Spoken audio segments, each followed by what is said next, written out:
right now?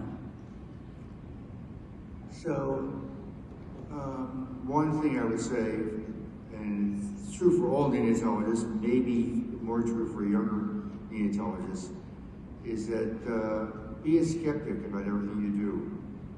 You know, I was not a skeptic about CPAP.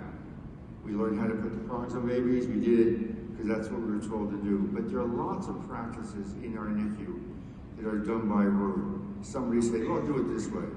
And I think you want to question not just how we do it, but why we're doing something. I guess that's especially important for a young neonatologist. And I'm going to put a plug in for recipes.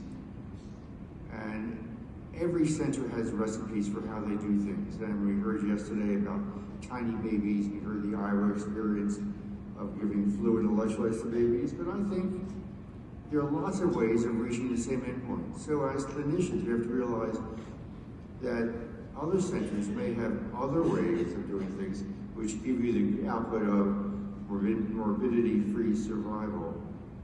But recipes are not helpful in translating care from one center to another.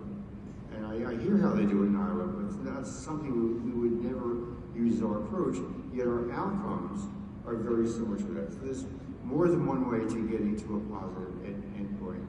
And we have to listen to others, but not use recipes or try to dictate how we should do things from one center to another.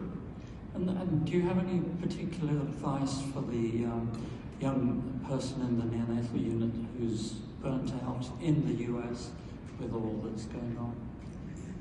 It's really important what you do. Babies are the future of our country, the future for their families.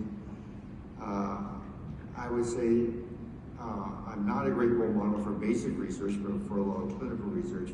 And that question what you do and try to see how you can answer simple questions, whether it be nutritional or transfusion or respiratory care in your NICU that don't involve a lot of expenses, don't involve a lot of grants, but we need to continue as a specialty to treat questioning why we do things and what are the outcomes for that.